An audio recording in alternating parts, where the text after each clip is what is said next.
Hey there, welcome to episode 65 of the Let's Innovate for Vegas audio program. I am your host, Dan Hugo. Today we are recording on our new published date, same day, May 14th, 2024, Tuesday. Tuesday already, in fact. We have moved, normally we would publish each weekly episode on Friday. As it happens, I publish two different audio programs, the episodes on Fridays. So now we've moved that around. So one, the Cafe Genius Impresarios audio program, we publish a weekly episode on Friday. So the Let's Innovate for Vegas audio program now publishes on Tuesdays each week. So here we are, episode 65. So technically, no, not technically. Episode 64 was a full episode on Friday, published on the 10th of May, Friday. So here we are, Tuesday. Let's get this started. The show notes, hopefully wherever you have found this audio program. And by the way, I should do an entire episode on that whole notion. Anil Dash from Feedly pointed this out somewhere. Wherever you find your podcasts is supposed to be a good thing, but it turns out it's it's the same problem you have with Android, or anytime there's anyone can implement some or all of something. So expectations get spread out. Turns out not everybody does the same thing, sets the same expectations, and meets them across platforms, and so on and so on and so on. So wherever you find your audio programs, hopefully the description of the individual episodes are visible to you, and you will see the summary and then the links section, which is reasonably short this week, but does have a few items. Normally, I basically just point to our website and our GitHub organization. But today, a couple things to cover. So let's get started. Hopefully you can see these. If not, one of these days, which I'll get to in the housekeeping section, one of these days, our proper show notes and whatnot will be at our primary point of publication on our website. Bear with us. So we moved the weekly episodes to publish on Tuesdays so we can talk about busy weekend hackery. We used to have our hackathons on the weekends once a month. Maybe we will again someday, but it's better to have something to talk about that's fresh rather than waiting for Friday. Fun fact, we used to have when we would go to Tech Alley, which we stopped doing, we'd go to Tech Alley on the third Saturday of each month. And our hackathon was the Saturday before. It was the second Saturday and Sunday of each month. So we would have this room full of people, and we would say, yes, we had our hackathon last week. Be sure and come next month. So 3-ish weeks from now, 3 or 4. That just didn't work. So we moved our hackathons to the weekend after Tech Alley. So we would have the rally at Tech Alley. We would talk about what we're working on. And then people would come by the following weekend and ask the same questions, never show up again, not do anything. So they weren't really effective. They were just tire kicking. So we have to kind of rejigger expectations and outcomes. Rejigger is a word that we started using a lot in Silicon Valley a long time ago. It was just to rethink and reorganize. So rejigger, it's an old expression, I think, rejigger. Jigger is also a measuring container you might find at a bar. So let's get to those links. So Innovate for Vegas Foundation is our homepage, in dire need now of some refreshing. I talked about this in the last episode too. And ideally, once I get this Pulumi stuff and our Project Act stuff sorted, a lot of these things they're all kind of similar. So I can accomplish a few check boxes with what I'm working on at this very moment. As well, a link to our GitHub organization, github.com/innovateforvegas. So innovateforvegas.org, spelled out FOR, github.com/innovateforvegas, FOR. And you can see some stuff about our projects, about our organization, about our code of conduct. All of our projects so far are licensed under the GPLv3. How to be a contributor, Agile for volunteers especially. What does that really mean? I am drinking some tea, as always. It's allergy season here in Vegas. no greater fan of the allergy season than my allergies. Pulumi, Pulumi.com. Pulumi.com is a polyglot infrastructure as code way of thinking platform. Claims that they will always be open source. We'll see maybe if IBM buys them too. Who knows? But Pulumi, it's something I've been meaning to try. I spent a lot of time on Terraform since its early days. But I think Pulumi is a little bit more accessible for someone who's learning about infrastructure as code. So I too am learning about Pulumi, or I'm learning about Pulumi. I am familiar with infrastructure as code. The downside about Terraform, their language is a declarative language. It's kind of weird. It evolves. It has evolved quite a bit since I think I started with version 0.11.11, I guess. I started when they changed the format of everything. So you had to run a migration tool and all that. So I think it was 0.11. The declarative language is a little bit tricky. I was very familiar with XSL, XML style language, which is a declarative transformation language, XSLT, XML style language transformations. So it's a XML style sheet / transformation rule language, declarative. Similarly weird. There were a couple things missing in the early days of Terraform's language. HCL is their language. So the upside about Pulumi is you can write your infrastructure as code in JavaScript / TypeScript, C#, I think, Golang, if you like, and Python. And now they have, I don't know how recently this was added on. Now you can basically declare your infrastructure in a YAML file. I'm becoming less of a fan of YAML. I think people are shoehorning it into everywhere, but YAML it is. Behind the scenes, they do the same thing that Terraform does. They build up a declarative sort of recipe that then gets applied, literally, to your infrastructure and fiddles with the connections and switches and whatnot behind the scenes. So you write this code, it builds a declaration of infrastructure and infrastructure change. There's a deployment, etc. So it sounds like a piece of cake, and it basically is. So really what you end up with is, because of the thought process that goes into making these tools, the tools end up being sort of the thing you have to figure out. Like, I need a EC2 for AWS, Amazon Web Services. I need an EC2 instance. I need a load balancer. I need a SSL cert from the Amazon Certificate Services. What is it called? ACS, I think. I need to set up a DNS zone record. I need to set up a virtual private cloud for public, where I'll put the EC2 instance that'll be running a web server, Nginx or Apache or something. I need a private VPC. I need routing between them. I need maybe an RDS instance. Maybe I need an Elasticat, right? So it's very easy to think about these things.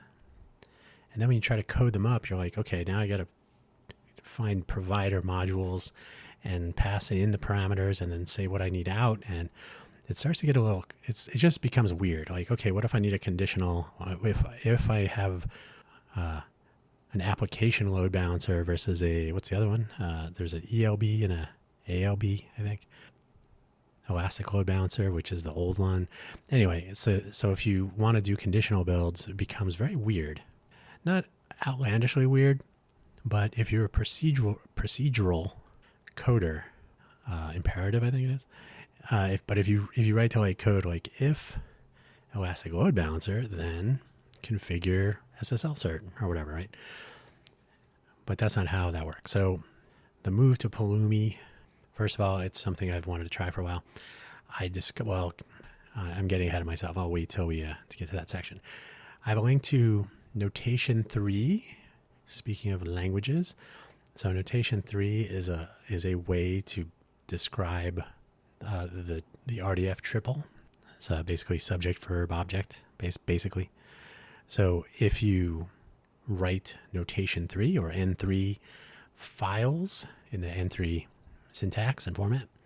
You can build up graphs. You can build up RDF data sets, which is part of what we're doing for Project Act, and then more.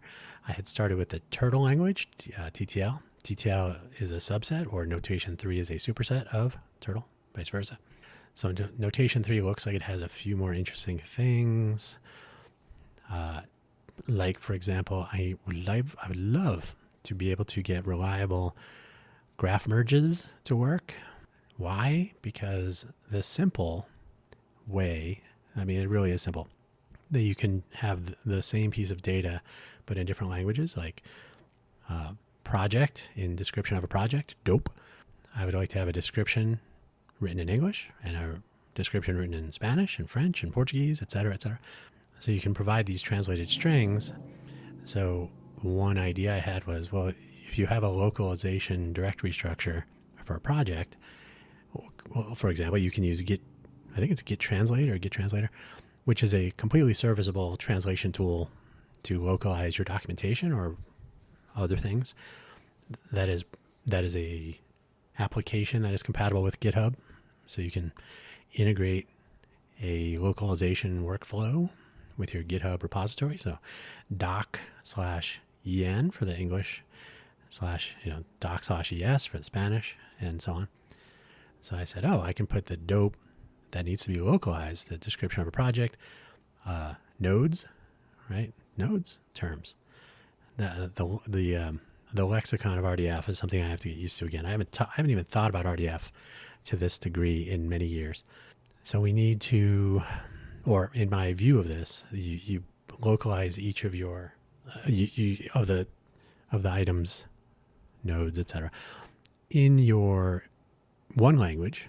Like if you are authoring in English, take the English terms, you localize them to translate them to Spanish, French, Portuguese, etc. So you have, the way I've been trying this out, so in your documentation, in your doc directory, in your repository, you'd have dope.ttl, and then in your doc/es, or en, you'd have dope_en.ttl, doc/es for Spanish, dope_es. So in each of those sub description of a project files, _English would have basically in this first pass name, short description, and description. So 3 nodes that will contain the name of the project, but in a localized language. So English, Spanish, French, etc. Pretty straightforward. When I tried to merge each of these, each of the files, so I want to have a dope, and then I want to add in each of the localization points to the top level project node. But what I was ending up with was new documents for each of the localizations. So that's a little bit nerdy, but I'm hoping I'm doing something wrong. And I was reading about Notation 3, and it looks like it's just a slightly more precise.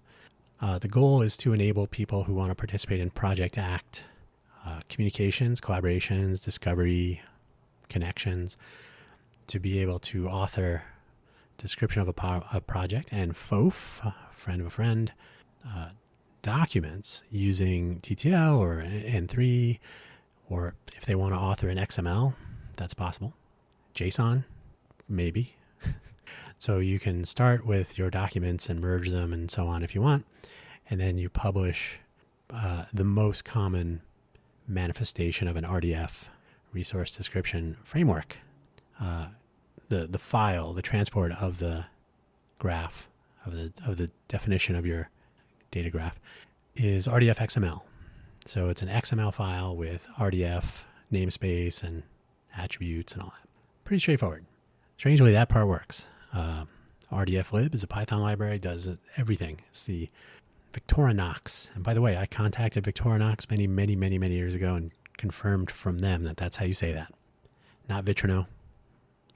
Victorinox. So does everything totally easy. So once I get the merging thing working, we can enable any civic volunteer organization to add some metadata, if you will, to their projects and to their organization, and we can start connecting people around the country without a central authority. Okay, enough about that for now. I'll probably talk about that more. I have a link to the OWL web ontology language, of course. W and O switch places. So OWL, that's been around forever. You should check that out. The general concept of creating the semantic web and connecting things and describing them so that they can be connected in meaningful ways, and so on and so on. Schema.org is still a thing. If you don't know what schema.org is, it kind of fits into this big picture. It's a joint effort between the likes of Microsoft, Google. I don't know if there's still a company called Yahoo or if it's Oath or whatever, but it was essentially a way to construct a knowledge graph based on search engine results so that it wasn't just bodies of text. And now we've come a long way on parsing, using large language models, parsing, possibly classifying and determining meaning of content on the internet. So deriving meaning is possible, but by marking up your content, your pages, with schema annotations, you can be explicit rather than trying to derive meaning. You can say this is related to that. So if you look at schema.org schema, it is most definitely, in fact, they do allow implementation of RDF, RDFA Lite, I think it is, or deployment. RDFA Lite, if you want to embed your data in your websites direct, or as a separate block, but directly in your pages. And you can always export your, they export JSON LD, so you can export your RDF data structure as a JSON LD block that you can, again, include in your web page. So all this is very interesting because these things are still actually in use. DOPE, FOF, schema.org is deploying these things. They're used to construct knowledge graphs. If you look at your search engine result page on Google, when they suggest possible connections like, oh, you should check this out, or this is part of this. Wikipedia played an early role in that, connecting topics to relevant Wikipedia content, etc., etc., etc. Oh, and by the way, if you use RSS feeds to find episodes of audio programs like this one, or if you use RSS to follow websites and read news, the RDF site summary, RSS, was what RSS was, version 1 and 1.1 and I think 1.2. But for better or worse, RSS 2 evolved from RSS 0.91, I think, and 9.2. You can read about it on that Wikipedia page about RSS. So Dave Weiner rolled out RSS 2.0. The spec is on harvard.edu somewhere. Hopefully not plagiarized somewhere else. But so the spec is there for RSS 2.0, 2.1, I think. Extensible with the XML extension infrastructure. So namespaces and all that, which people have taken advantage of. Apple, a big one. Podcast Index, the Adam Carolla project, also adding elements to the RSS through the extension mechanism to the RSS 2.0 really simple syndication format, schema, expectations, etc. But the RDF underpinnings of RSS, I think, are slightly more interesting. So we'll get on that a little bit. Why am I talking about all this semantic web stuff? That too I will discuss. So first, why did we move to Tuesday? I touched on this already. Weekends are made for hackathons, innovation sprints, and focused effort. Sometimes not completely focused, sometimes distracted. So I ended up going down the semantic web path and notation 3. Why can't I merge these files? Hey, they looked like they merged, but no, created different documents. So that was a bit of a distraction. I didn't spend as much on Pulumi, and I did find some things about Pulumi that I thought, shouldn't we be able to do this? And you can, but in a different way from what I was doing with Terraform. I produced 4, so Tuesday being after the weekend instead of Friday before the weekend, if we can start doing hackathons again, if we actually get participation, whether they're virtual or in person or both, having a podcast episode, audio program episode soon after, is more sensible from a production standpoint, from being topical, etc. So, and these are weekly, so any weekend with any hackathon would work. I mentioned earlier the Rally at Tech Alley. That was only once a month. So the choice to have it before or after the hackathon weekend was more consequential. Here, we'll see. Well, it's easy to move.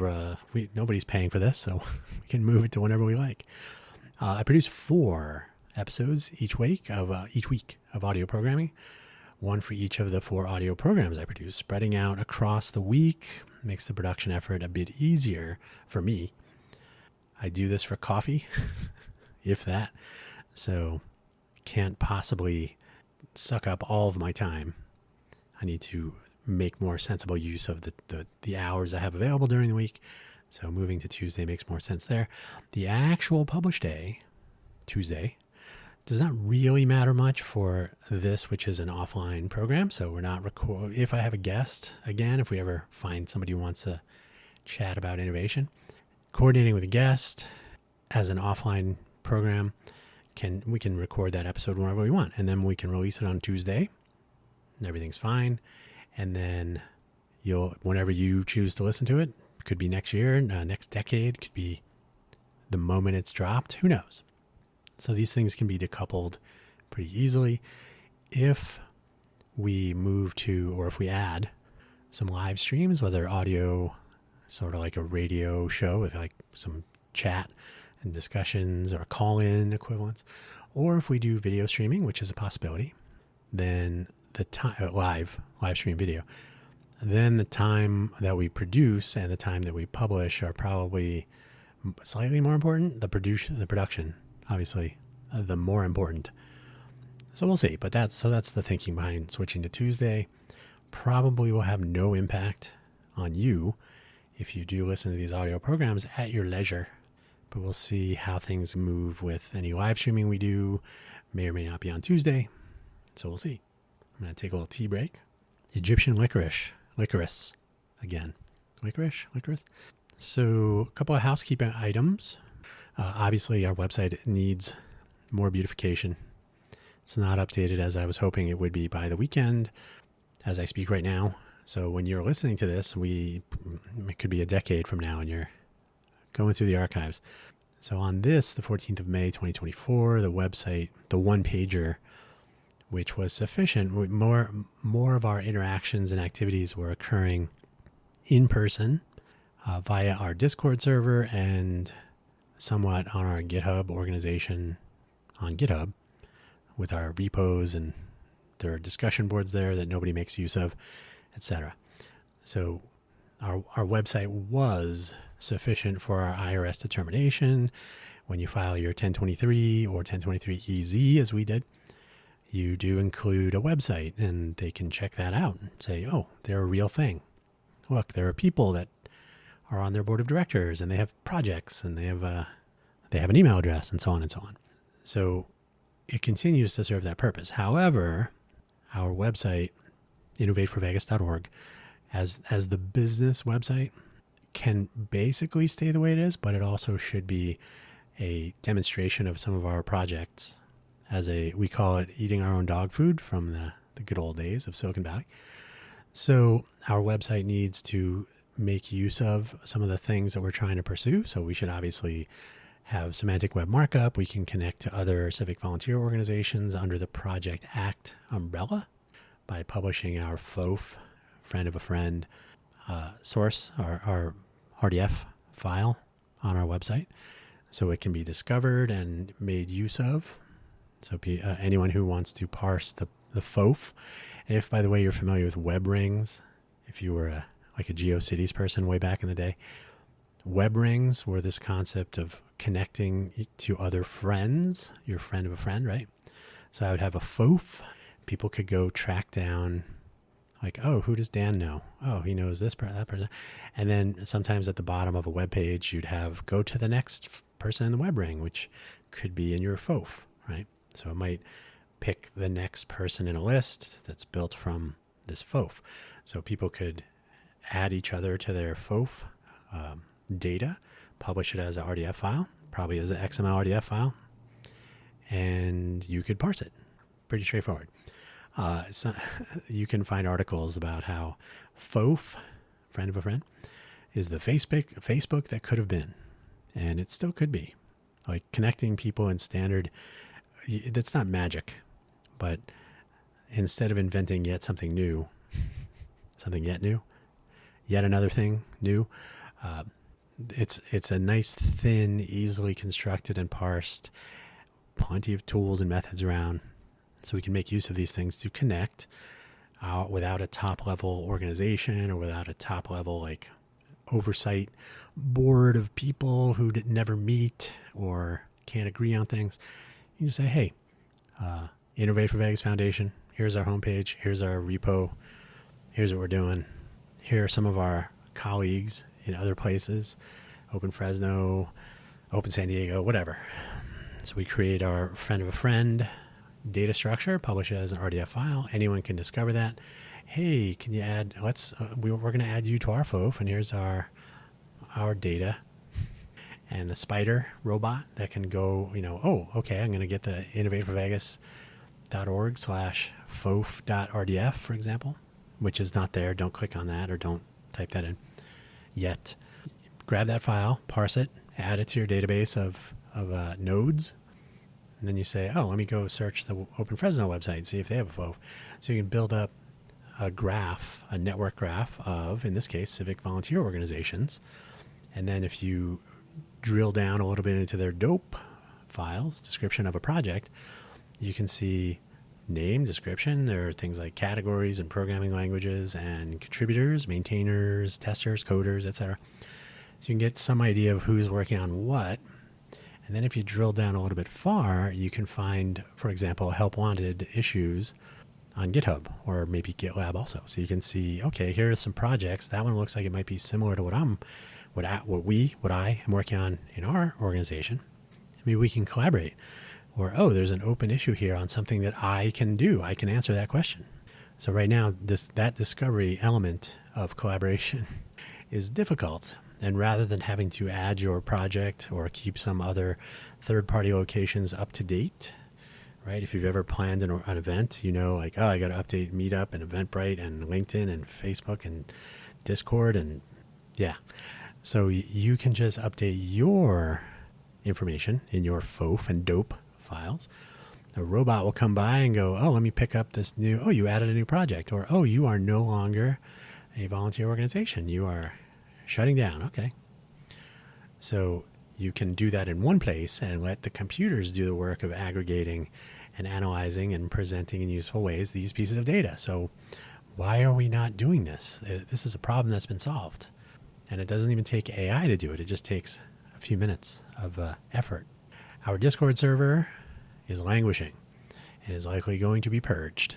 Purged as in 99% of the people who are members of the server never log in, never respond to anything, never interact, never engage. Possibly they joined as a result of the Rally Tech Alley thinking, oh, this is a thing I'm not going to participate in. So I have a whole list of people who don't participate in things. Great. It may stick around for if we do live streams or if we do participate in other hackathons. We used it for coordinating both before and during the 2023 Space Apps Challenge, which we facilitated. So if we do things like that, the Discord could be useful. But in general, discussion of projects and things like this should be done closer to the projects, which is GitHub discussions. So people who are actively engaged in project work can do so there rather than going to Discord, which nobody uses. So why do we maintain it? Because it was low-hanging fruit, but that's about it. So we may, like I said, we may keep it around for example, when we launch the Challengers platform, which is a platform specifically designed and which will be deployed to recognize, promote, and celebrate people who take part in challenges like hackathons. The Congressional App Challenge is pretty well known. The Space Apps Challenge was the biggest hackathon in the world. Not much interest in Vegas, partially because nobody knows about things because discovery is a problem here. So recognizing and celebrating innovation in the form of people, individuals, groups, teams that take part in challenges that are extracurricular or maybe sort of super curricular. Like if you're in a robotics class and you want to enter a robotics challenge, that might be super curricular. But if you're like, you know what, I've always been interested in space, I'm going to take part of the Space Apps Challenge. That's great. And if nobody ever knows you did it, then you must draw from within to find your own satisfaction with that, which hopefully you're doing. But it'd be nice if people would say, oh yeah, people here do these things. That's good to know. And I didn't know we had this and I can take part in that. Great. So our Discord, as it has existed until now, is entering end-of-life territory. It's probably going to get purged, as in a passive kick operation, so we can kick off most of the people that are on there that never log in, never do anything. So why have huge roles of people? We just have a list of names at this point, so not very useful. And we are still looking for directors to join our board of directors for our 501c3 public charity, a Nevada nonprofit. You do not need to be a resident of Nevada. I think you need to be over 18, and I think you need to be a U.S. citizen. I'm only 100% certain of the age requirement. You have to be an adult, a legal adult in the United States. But I'm not even sure if you need to be a U.S. citizen. That might not be a requirement. As you may recall, if you are a frequent listener, one of our co-founders, board member Sean Looker, who was the original co-founder of the original Code for Vegas organization, which this was before the Brigade program, but it was affiliated directly with Code for America. So he was a part of our rebooting of the Code for Vegas Foundation, which has now been renamed to the Innovate for Vegas Foundation. So Sean actually does not live in Nevada and hasn't had much time to contribute lately. So he's stepping down. We wish him well, of course. And so we have one empty chair, and surely we can get a couple of folding chairs and add one or two more. So between 1 and 3 additional board members would be great. We have myself and Mary Norris from Open Fresno, very heavily involved in Code for America over the recent years. So we would love to have a third and possibly a fourth and maybe even a fifth board member to act as sort of our major fans, proponents, people who can tell the story, talk about what we're trying to accomplish, especially the Project ACT effort in a post-Code for America world where the Brigade program has been sunset, December 2023. The value of civic volunteerism comes in part from the collaboration with other civic volunteers in other places. So you don't need to be in Vegas to innovate for Vegas, for example. So having a board of directors made up of people who are interested, proactive, can tell the story, can help with some outreach. We're hiring. The salary is awful. If you multiply it by 10, it's still 0. So on with the details. So over the weekend, my goal was to migrate completely over to Pulumi and deploy our infrastructure using Pulumi from start to finish, including domain name, DNS record, zone file configuration, confirmation with registrar, setting up certs, confirming certs, certificates for SSL, all that. And, well, first of all, when I got started with Terraform, like I said, version 0.11, it was many years ago at this point. It was a little bit wonky. Documentation was weird.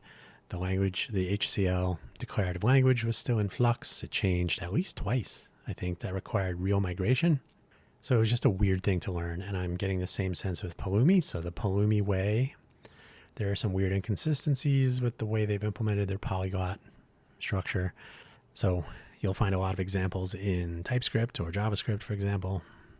Python examples also, but not nearly as many. YAML, which I think would be an interesting way to configure the more static or less conditionally provisioned infrastructure or orchestrated. So the YAML stuff probably makes a lot of sense, but that seems like it has even fewer examples or fewer scenarios that you can say, oh, okay, that's what I'm doing wrong. So it's a little bit weird and some chaotic documentation, not so many community contributors to the discussion. When Terraform was basically the only game in town, everybody was trying out Terraform. So that has been something of a challenge, but I'm much, much closer to something that I would want to actually commit to a GitHub repo and start using. They do have, Pulumi has an AI code generator. There's an AI command on the command line. You add a dash, what do they call it? Double switch or something? AI, and then you describe what you want. So I tried that yesterday. Like, I wonder how well that works. So I generated YAML and Python code and all that. And the thing about the Python code, if you are building your infrastructure in Python or TypeScript or whatever, like 90% of it is filling in like, oh, I need this IP address, I need this domain name, I need this, the parameters that you're going to pass to the different resources to configure them. A lot of it is static. This is also true in Terraform.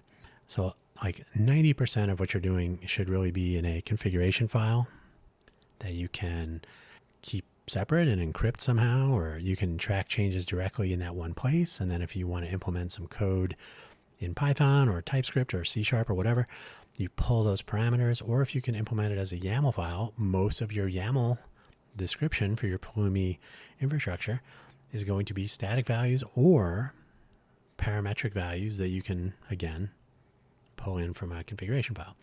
So if you want to reuse a component, a module, or a stack, as they call them, you should be able to do that.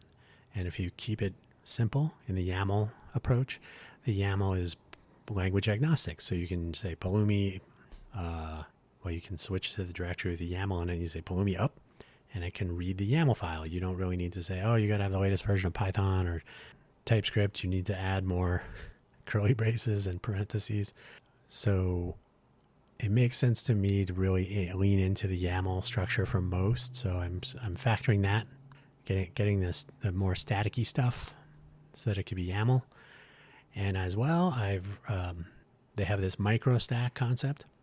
So in my Terraform infrastructure sort of starting point that I have, I started breaking things down into, for me, what made sense, which was drivers wrapped around the provider resources. So give me a zone file, passive parameters, could be an Amazon Route 53 resource, could be something else. I really have focused on AWS for better or worse, but in theory, you abstract the specific implementation.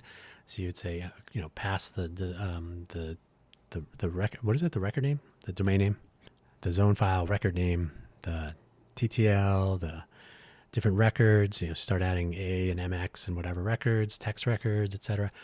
So these are all pretty straightforward. You should be able to do that and not commit to hard-coded values in a particular project. So I have systems. So you build up a system from multiple drivers around resources. So you would say, okay, I need to configure DNS for this project. So this is a system of zone file and records and other elements of the Route 53 implementation of DNS, for example. Then you might say, oh, I need to configure a cert, and I need to confirm authenticate. I need to confirm ownership, whatever it is. When I assign the cert to this domain name or the wildcard or whatever. So the system of certificates and confirmations and so on, and then connecting that to the DNS. Now you have a layer. I call it a layer. So this is a layer of like networking, public-facing networking. The certificate that you get from the cert service needs to also be associated with any load balancers. I think that's basically how you implement, unless you're using Lambda. I think you have to use a load balancer. That's how I've always done it. So you have another layer with the load balancer that depends on the layer below it. So you start with configuring DNS and whatnot. Below that, you can configure your IAM credentials, your identity and access. What is it? Identity and access. What is the M? I can't remember. Identity and access. It'll pop up into my head later. So configuring your IAM, your access and roles and users and whatnot, and then building up your domain, your public-facing sort of administrative, like no domain name, can't access from the outside. Okay. Setting up an internet and an IP address. So you can break things down into layers that build up a stack. So your network connectivity stack, so I was using that term, your network connectivity stack would then be a part of a plane. Okay, so we have systems that assemble into layers, and you stack up the layers, so they're stacks, and then the layer could be part of a plane, like a backplane. So you could basically have a front end public facing connection plane. You could have a database plane.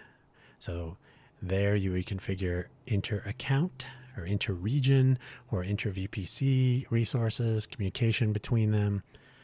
So you're basically building up with these stacks, putting stacks into, did I say so layers and stacks? So now you have a stack of domain name and internet address and certificate, or maybe you have a stack of load balancer and EC2 instances, or a stack of serverless, Lambda, Kinesis, input stream, whatever. You have all these different elements, and theoretically, each stack should be sort of atomic. Like you should be able to have a stack or not. So you could replace one stack with another, and this is where you get conditional. Anyway, I could go on and on about this, and it's stuff that you can consider first or early, or it's something you can leave until later and break your infrastructure and cause all kinds of trouble or get confused. Why worry about this? Well, I told this story in a previous episode, but I'll tell it again. I was working on a consulting project for a company. Their technical staff was located in Ukraine. They had deployed so the company was in the US, non-technical. So they outsourced all of their tech to a engineering consultancy of sorts in Ukraine. That part's fine. The team in Ukraine had made heavy use of AWS, so everything was deployed on AWS. So I said, do you have Terraform or similar? Do you have your infrastructure codified? And they said, no, we built it completely with the user interface of the web GUI, which is a travesty. So I said, oh, okay. So that just made everything a little bit more difficult, because we'd like to reproduce your infrastructure so we can make sure that we can, the work we were doing would have included being able to check the infrastructure and create it, recreate it, et cetera, et cetera. So that was a weird move. But here's the thing. I don't know if you know this, but back in February of 2022, there was a little thing that started happening. February, what was that? Was it the 14th or something? 20th, something like that. So yeah, things changed in the Ukraine pretty quickly. Pretty quickly. So suddenly the team had to skedaddle, go to higher ground, farther away from events unfolding. So not having access to configuration, how things worked, they sent a bunch of their security credentials in the clear. And I said, by the way, you're in a war zone now. You should not be sharing company information without encryption. At least make an attempt. Anyway, that was a thing back then. So it is really important to be able to recreate things, to build things, recreate them, create them, and recreate them. It saves a tremendous amount of time later. It's a reduction up front of technical debt, especially with our volunteer organization. If someone decides, I'm going to build this infrastructure and then I'm going to leave and disappear, I'm not even going to finish it, and you've used something esoteric like, I don't know, like I use this proprietary tool to build a graphic, what is it called? Visual programming model. So I've drawn on a canvas of some sort with some icons and filled in some values, and I didn't finish, and now I'm going to disappear. So, that proprietary model now is stuck in this tool that nobody knows how to use. So using tools that are generally available, that are generally usable, especially if they're free, open source, etc., that definitely fits our budget. Then other people can participate, can learn from it. We can recreate infrastructure. We can try to debug it if there's a bug, etc. So it's really just pre-reducing or pre-considering potential for technical debt. And this is a job skill. So, and it really applies, this kind of thinking applies whether you're in tech or anything, right? If you can try to think your way out of getting in trouble later by not getting in trouble now, that's something good to have in your pocket. So, and another nice thing about this approach in general, and this is what I was accomplishing. And there are projects that kind of are going on the same way. The Terra Grunt is very popular. They've kind of reimagined a workflow for Terraform, keeping it dry, do not repeat yourself. So they do a lot of modular, reusable components and so on. So I mean, it's one of those obvious things. So you're like, oh, I was doing something very similar. That's not magic. That's just common sense, right? Like, oh yes, I was also trying to avoid shooting myself in the foot later. Okay. So reusable components, whatnot. So the micro stacks part of Pulumi is interesting because your micro stacks could be like the stacks in my concept that you could build up into planes. Kind of cool. So you can see that this component of different resources fits together with that component. I can either have one or two or zero or whatever. Totally useful to have that available to you before you need it, so you don't find yourself needing to hack something together.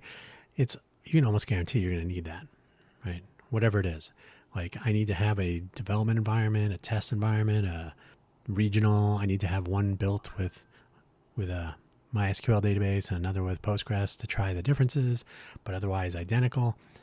I want to be able to build the same infrastructure on my local machine using something like LocalStack, etc. And I don't want to have to build everything. I just need to have the components that I need to try, which are these different planes. The plane should be able to exist without, I should be able to build the network infrastructure without having to deploy a full database or whatever. So all these things are totally sensible. Just one of those, like, you pick it up along the way.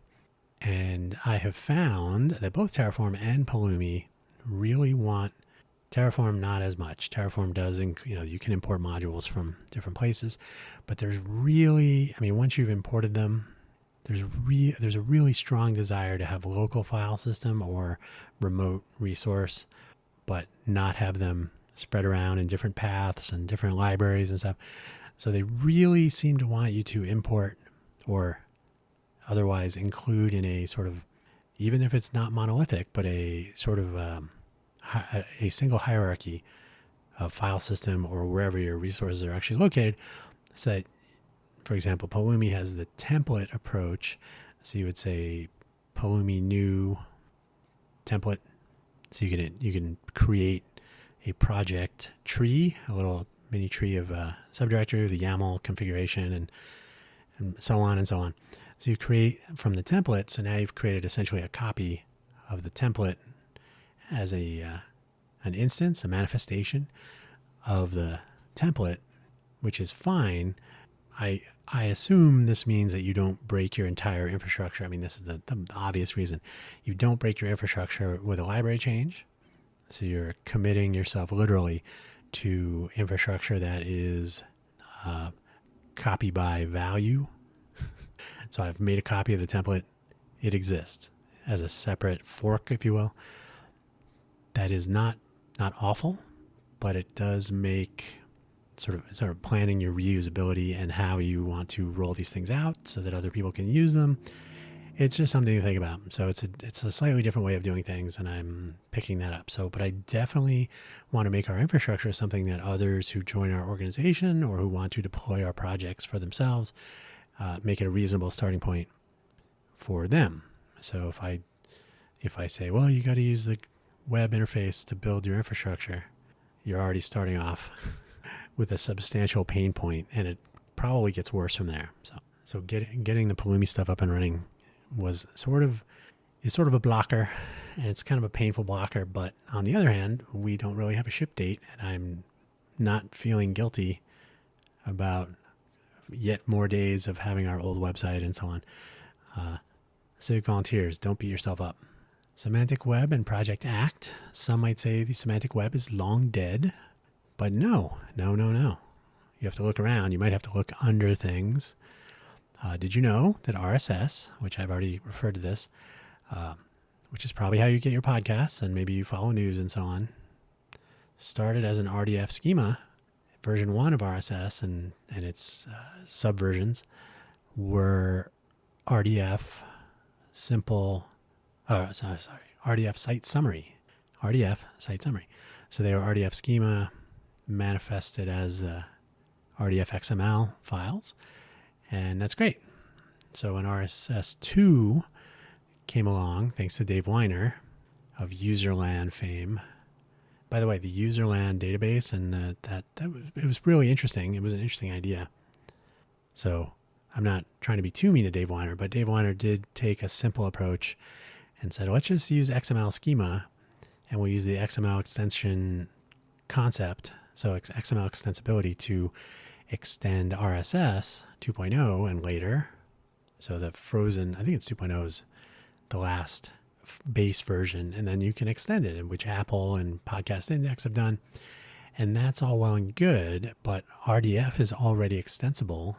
So we could have used a lot of infrastructure that's still around today to add things like, let me get a FOF entry for a guest. We can just use FOF person, contact information, etc. in these standard semantic, what is it? Node name. Wait, I'm simplifying. You would know what to expect. So you don't have to go and say, oh, we need to extend RSS to include guest, contact information, person, who's the host, who's the guest, etc., which I do it manually for these episodes, but problem that was already solved. So RSS 2.0, I think, was a step forward for what he called really simple syndication, but a step backwards for extending the fundamentals, the first principles of the semantic web. So that's too bad. There are a ton of tools and methods already pondered, already considered, already investigated, and implemented. That's probably the most important part. Over decades for handling graph data, semantic web, transports like RDF, in various file formats and different sort of languages, domain-specific languages, really, sort of. So it will be interesting to see how the decentralization federation and a return to the experimental nature of what was the wild, wild west of the World Wide Web will bring about. So if you have new ideas, like Dave Weiner did, you can try them out. Do they stick? Maybe. Should they? I don't know.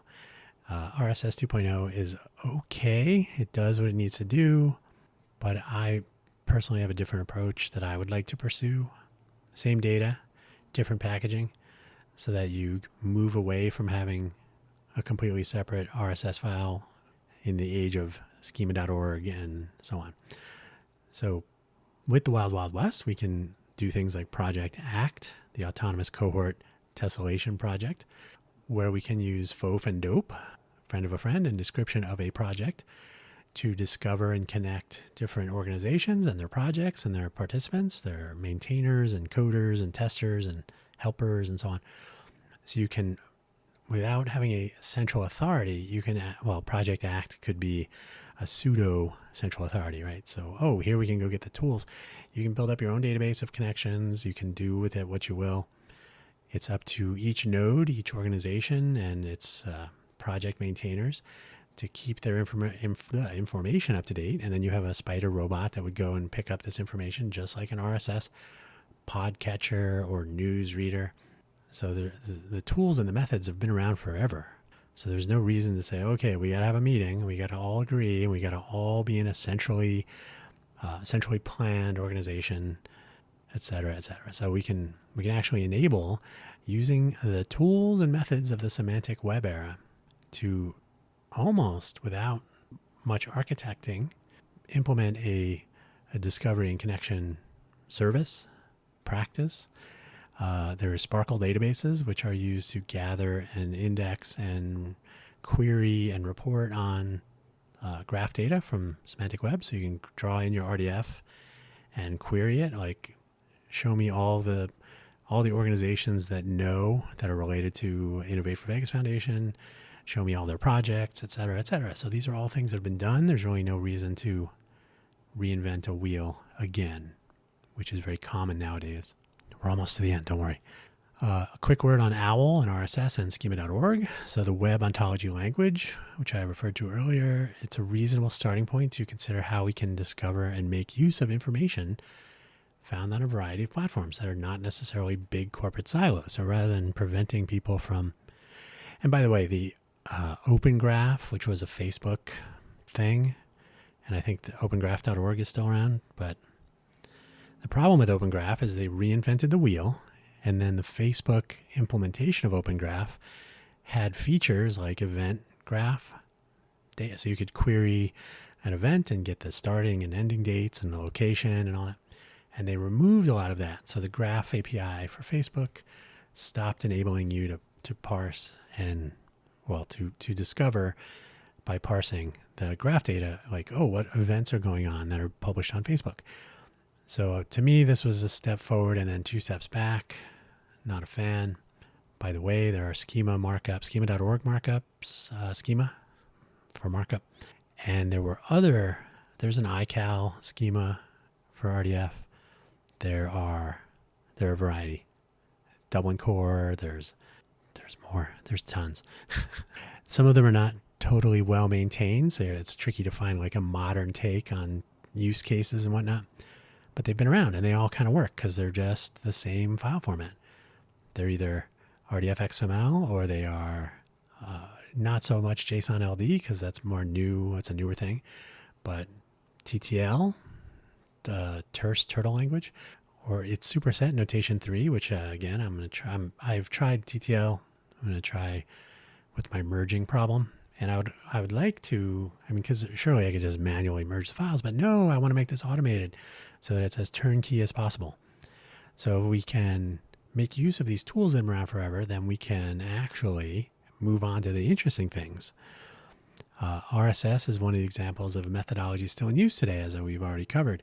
So we should consider whether there is an opportunity to move away from a distinct XML file. And this is always a problem, right? So when you publish your content to a different file, I've seen this happen many times. Oh, the publishing of the XML file, it goes and regenerates it every whenever, day, year. You're like, hey, your RSS feed is behind by like 6 months. Oh, I don't know how to deal with that. I don't know who set that up. The name is old. The data is stale. Oh, we have a new feed, and feed readers are supposed to honor 302s and 301s for redirects, 301 probably. And it just adds another piece of mechanism. Why not embed your RSS data following the RSS1 as RDF, embed that data in your human readable pages as JSON LD, which is how schema.org. That's one way you can use schema.org markup, microdata or JSON LD or RDFA Lite. There might even be one or two more. You could probably publish your schema.org data as RDF XML if you want to. The point being, you should be able to publish one page that can be read by humans and parsed by computers rather than publishing one page that is completely separate from the other page, the other content, so that when the computer comes by and reads the RSS file, it might get something completely different. And one of my pet peeves is that that RSS description, because it's an XML file, you cannot transport HTML markup in XML because the HTML namespace is not part of the RSS schema state, I guess you could say. So I think if you had actually included the declaration for that, like say XHTML namespace and then use a XHTML markup in the description, you could actually include legitimately correctly marked up items in your description. For example, I like to use subheads for the show notes and then the links. So I use header 2 and header 3, and then I use a bulleted list, an unordered list with list items for each of the things. Well, unfortunately, when different websites render that, they do who knows what. So some of them strip out the tag, some of them apparently use different. They'll change it to a different style of display, like headings are not different sizes. It just becomes a crapshoot. You never know what you're going to get. So if you could at least start with, instead of using C data, which is how they do it now, if you could start with, this is what the human will see, and you can transport that directly. And AMP, accelerated mobile pages, I think, the Google project. They had a subset of HTML to try to make web pages fast. You could say, hey, okay, in a syndication feed, you can embed an image, but you can't you can include links to things, but you try to keep a certain size, you have to make certain assumptions about the styling of a page. So you can't control things like entire page dimensions and things. So it's basically like an iframe. So you could do certain things like that, but you can also make the data that's in the RSS file a part of the human readable components. And if I said, hey, I want to display a news feed of pages of news items, or a podcast feed, much like Open Graph does today, there's the description, title, link, and image that are used to populate like a news feed, like a Facebook. They used to call it the wall Facebook feed or similar. So, you go and you query a page and get those 4 pieces of metadata from the document head. That's all well and good, but you can actually provide a completely rich experience for a person. So those Open Graph things are fine, those 4 elements, but we can be a little bit more creative if we want. We can do still maintaining a completely human readable page, but with the markup data as, say, JSON LD, the attributes and so on, to connect our episode to a program, related episodes, to connect to our guests, using structured data, the semantic web, so that every human readable podcast episode page is also a computer readable connection to other related things, the knowledge graph. So rather than depending on a separately published XML file, we can embed the same information in the same page. The entire page could be transported, could be republished even, depending on your terms, on your license. And by the way, the license could also be semantic web data, semantic information, some actual specifically tagged computer readable. Here are the terms for, you can publish the entire page. You can publish under Creative Commons, for example. The list goes on and on. So while RSS 2.0 has certainly been a usable way to address the wherever you find your podcasts challenge, I think it no longer serves the purpose that it had initially. Back in the day when everybody was on dial-up, so you couldn't suck down entire websites just to get the headlines and so the Open Graph summaries of sites, the really simple syndication, RDF site summary, Notion, those still have their uses, but the use cases, I think, have changed. So I think it's time to sort of bring back some of these notions of explicitly connecting data. By the way, your AI models and stuff, they can still do some of that work. They can generate some of these connections. They can parse through your data, but you should be able to know what you're connecting and not leave it to chance. And then again, we can use tremendous amounts of established tools and methodology. And as Sir Isaac Newton once said, if I have seen further, it is because I stand on the shoulders of giants. I'm pretty close on that. It's from memory. So if we stand on the shoulders of giants and see further and farther by embracing proven, widely available, and deployed standards, and by the way, you don't always know when there's a standard behind the scenes or under the covers or making things work that you've never really considered. We can see this with schema.org adoption and continued use behind the scenes of schema.org for knowledge graphs and so on, but DOPE and FOAF are in use by big, huge projects, especially open source projects, the ginormous catalog of Apache Foundation projects, all published with DOPE markup, so you can go through their catalog and build a catalog and so on. So if we stand on the shoulders of these giants when we consider building new things, we need not invent wheels. We can just stand on the shoulders of people who did. So MyMuni and our other projects that are friends of MyMuni. MyMuni is the main focus at this time, aside from the infrastructure, Project Act. All of our jobs are priority zero. The MyMuni project is an information discovery platform for a smarter smart city, which need not be Las Vegas or the greater Vegas area. But this is where we are starting this one. I've noticed a lot of civic volunteer projects, the brigade projects and so on. Some of them are like very vertically oriented. The nature of civic volunteers, they don't want to commit their entire life to a platform architecture, perhaps. So they're very specifically designed to address a particular purpose. They're purpose built, pretty much, which is fine. But then you end up with solving one local problem. You may not be able to, we solved one problem for a particular state's platform and procedures and policies and government structure, interfaces, offices, to enable someone to get a records expungement letter composed, or to arrange for certain benefit programs, or food bank awareness. So there's all sorts of things that look at at a particular problem or challenge very locally.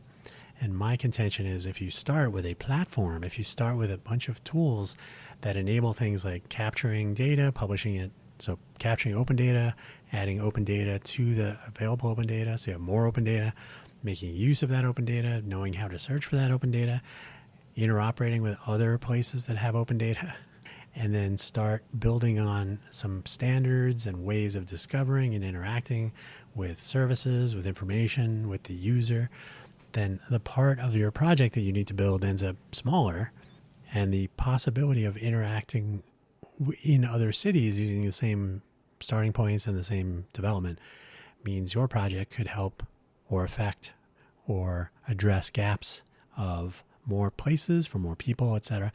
And you might be able to get more collaboration from people in other places if what you're working on could help them, and vice versa.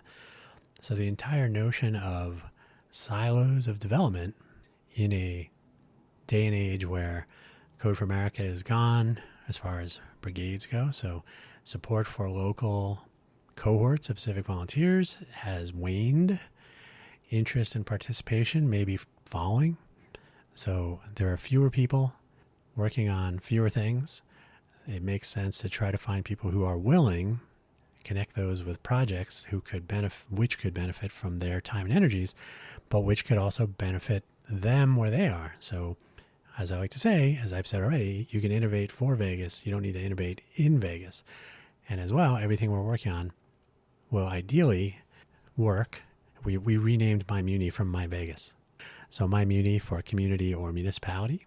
What we do for My Muni should be applicable to anywhere, community, municipality, etc. So if we, in our post Code for America brigade world, connect people who are inclined and have skills and abilities and desire, and can realize that, I can be a part of this, and what they're working on could be a part of where I am, etc., then I think we can make use of the people who are still pursuing these things and make some things happen, and maybe re-spark interest. And, I didn't know you guys were working on this. So we'll see how that goes. Project ACT, Autonomous Cohort Tessellation. Tessellation is a mosaic. So if you can imagine projects and organizations as tiles in a mosaic, so we can automate creation of those. If we have a logo for each of the things, a little tile, it's not only a starting point for connecting civic volunteer organizations across regions, but it's also, it's a decentralized, it is a tool for decentralized autonomy and bottom-up coordination between different organizations and project discovery and so on, which is a notion that we can apply to our other projects in other ways at city scale and larger. So the My Muni project will essentially do something similar to enable communication and discovery and so on. So don't forget some of our focus platform projects like Talks.Vegas, Challengers.Vegas, and of course 4.Vegas, which will have things like Volunteer.4.Vegas and so on. Create4.Vegas, Create.4.Vegas, Code.4.Vegas. The list goes on. So if we can connect those, share information in standard ways, network with other places, other organizations, other people, without relying on central authorities, we can retry some wild, wild west notions of the World Wide Web and see what comes of it. And that's how you make a smarter, smart city, by not sticking with the status quo. Think outside the box, try new ideas, novel innovation. That's the way. And if we can reach civic volunteers in other places so that these tools and methods can be developed by many. So things like MyMuni can be developed by many people in different places that can identify different needs and different ways of doing things. And if we can try these ideas out, not necessarily people who live here, but we do have 40 million people or so visiting the greater Vegas area. So some of the MyMuni project could be about people visiting a place. They're not always familiar with the rules, the places to find information, where emergency services are, etc., etc. It's a very long list. So if we can make use of our 40 million visitors to the greater Vegas area and expose them to civic volunteer projects, maybe they'll go home and say, wow, it'd be cool if we had that here. And maybe they do. So that is the update on this first Tuesday edition.